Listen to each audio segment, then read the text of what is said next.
magkaroon din tayo ng parang education sa mga pamilya natin dito sa Pilipinas. So, turuan din natin sila on how to invest, how to save money, the right way. So, tama sinabi ni Colin kanina, hindi lang traditional way, kundi the right way to save your money.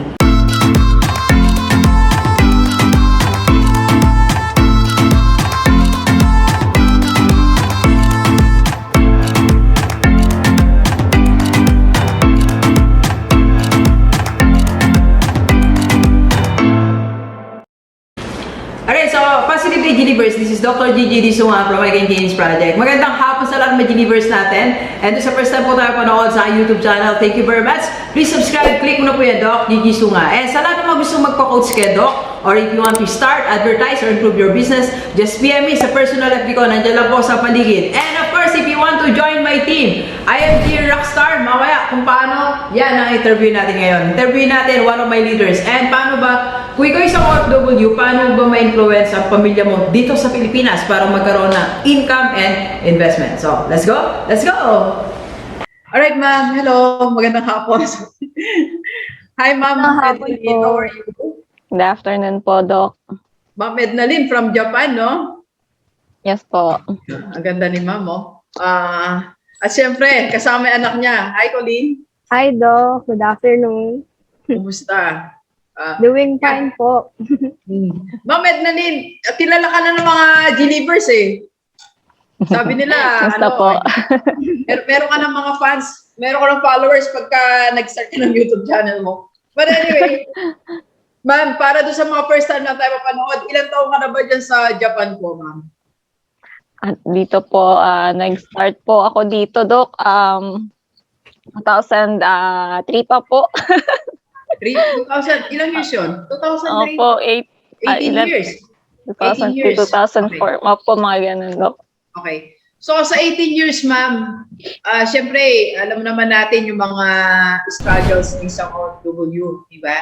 Ma'am Ednalyn, kasi ang topic natin kung paano, kung ikaw isang OFW, paano mo ma-influence ang family mo dito na magkaroon din ng other source of income and investment. So, in your case, paano mo ba na-influence si Colleen? Si Colleen ay, pero bago sagutin yan, si Colleen, tanungin mo na kita, ikaw ay, pakilala ka ba, kapatid?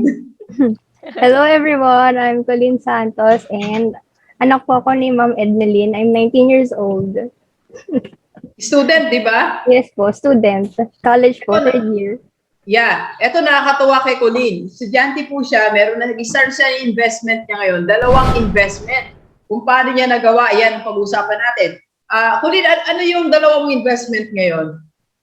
Yung una po, yung Kaiser.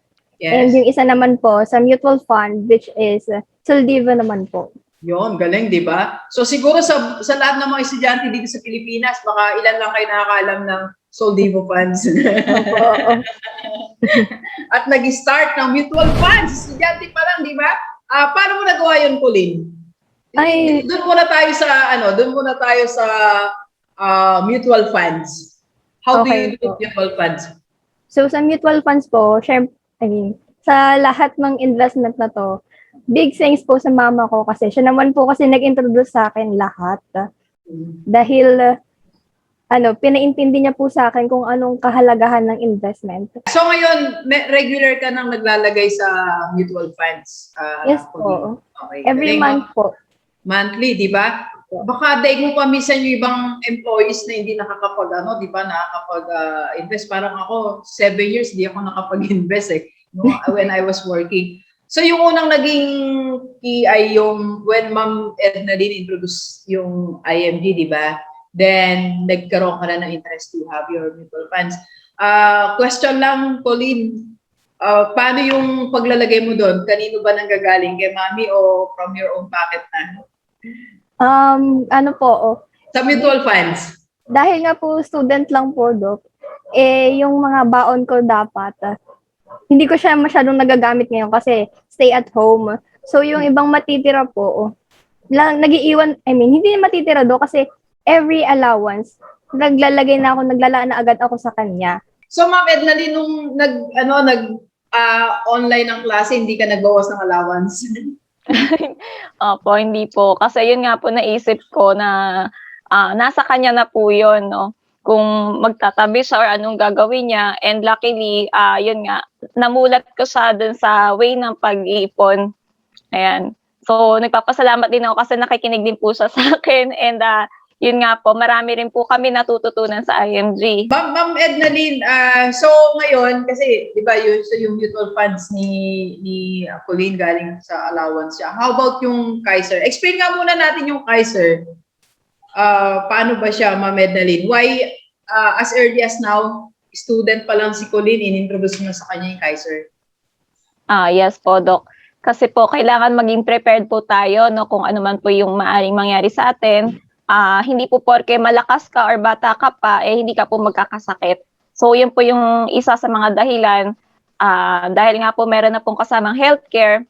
And then, yun nga po, 3-in-1 po ang Kaiser, di ba? Meron po siyang insurance and investment na kasama. Ma'am Ednalyn and Ma'am Colleen, ano ba yung advice mo? Si Ma'am Ednalyn muna, sa mga OFW na nandito. Kasi di ba, minsan na nandiyan sa iba't ibang bahagi ng mundo, yun yung nagiging problem nila eh. Yung mga pamilya nila dito hindi naturuan on how to invest, on how to save money. Kaya tuloy habang buhay na problema sila. So para maiwasan natin yan, Ma'am Ednalyn, ano ba yung pwede mong payo para sa kanila? Sa mga OFW? Ay, opo. Sa mga OFW po na kagaya ko, tulungan po ninyo yung family ninyo na makapag-ipon din para sa kanila at magkaroon din po sila ng sarili nilang investment. Dahil hindi po tayo habang buhay nasa abroad, hindi po tayo habang buhay malakas at nakakapagtrabaho. Yes. Okay. So, thank you, Ma'am Ednalyn. Ma'am Colleen, sa'yo naman, yung mga estudyante, ano ba yung pwede mong masabi sa kanila? Kasi I'm sure marami din estudyante na nanonood sa atin. How to, paano maging how to be you? Paano sumunod sa magulang tapos start their investment? Kailangan po nating tandaan na invest as early as possible. Kasi the earlier the better. Mas maliit po yung ilalabas nyo, pero mas malaki yung babalik. Tapos, dapat po maging open tayo, especially sa mga younger generation, sa way ng investing. Kasi, ang simpleng traditional na pag-iipon po, hindi tayo bibigyan ng malaki niyan. Hindi po siya mag-grow. So, dapat maging open tayo kung paano matutunan na let money work for you. Oh, yeah. Tama si Colleen. Alam mo kasi sa mga estudyante, na tinatawag tayong traditional na pag-iipon eh. Ito ilalagay mo sa wallet mo, di ba? Ma'am Ednalyn, Yes po. invite na natin sila kung saan natin natutunan tong ganitong financial education. Then nagsimula sa ating team. Ay, yes po, Doc. Ayan. So, unang-una po, nagpapasalamat ako kay Doc Gigi dahil siya po nag-introduce sa akin ng IMG, International Marketing Group. So, dito ko po natutunan lahat ng financial education na kailangan natin po. So, hindi lang po tayo, pati po yung pamilya natin, turuan po natin ng financial education dahil kailangan din po nila to para makapag-ipon din po sila para sa sarili nila. So, ayan. So, mag-PM lang po kayo sa amin, Ednalyn Mendoza sa FB. So, thank you, Doc. Yeah, thank you, ma'am. So, and ikaw, Colleen, invite mo na rin sila sa mga estudyante dito kung gusto nyo magpaturo, paano mag-invest at paano iwasan ang mga traditional way to save your money. Pwede kayong tulungan, pwede kayong magawa ng group ng team ni Colleen. Colleen, invite mo na sila sa ating team. So, hello po sa mga estudyante dyan na nakikinig or mga younger people, younger generation. Tara na, turuan namin kayo dahil alam natin na ang traditional way ay hindi laging sapat. So, dapat naging open tayo sa mga bagong way ng investment at pag-iipon. So, arat na, PM nyo na kami. Team Rockstar. Yes. Tara na! Let's go! Yes. O sila na nagkakaintindihan yan, mga estudyante. But anyway, thank you, Colleen. God bless. And si Colleen, ito good news. Kukunin ko na siyang part ng ng mga projects ko, NGC Consultancy Management Services. Yay! Sabay-sabay tayo. 1, 2, 3. Let's go, let's go. 1, 2, 3. Let's go, let's go. Let's go. Thank you. Thank you. Ednalyn, call mo lang ako after this. Alright, so yun, tapos na ating interview. Alam niyo, napakahalaga na kung ikaw ay isang OFW, isa sa mga maging objectives pa rin natin, kahit malayo tayo, magkaroon din tayo na parang education sa mga pamilya natin dito sa Pilipinas. So, turuan din natin sila on how to invest, how to save money, the right way. So, tama sinabi ni Colin kanina, hindi lang traditional way, kundi the right way to save your money. Diba? So, lalo sa mga estudyante, yung mga anak nyo mga estudyante, ngayon pa na maturuan na natin paano ba tamang pag-save ng pera, paano dapat maggastos ng pera. Kasi alam niyo pagdating ng araw, pagka hindi sila natuto kahit na bigyan mo yan ng bumuhos ang pera diyan, baliwala eh. Pero kung naituro natin sa kanila yung tamang pag-manage ng pera, estudyante pa lang, eh malaking bonus yan sa family. Okay? And so for more financial education, so PM ka lang sa akin, if you want to join my team, you po, I am G Rockstar, message nyo si Ma'am Edna Lynn or si Colin, sa lahat ng mga estudyante. Kung kayo po yung may anak na estudyante dito sa Pilipinas, OFW, yan ang isa nating pag-usapan. Okay? PM lang kayo.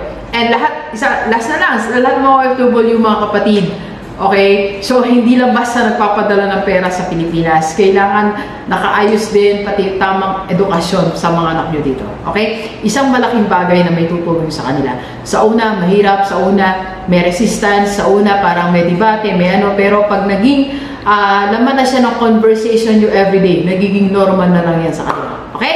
So, let's go! Let's go!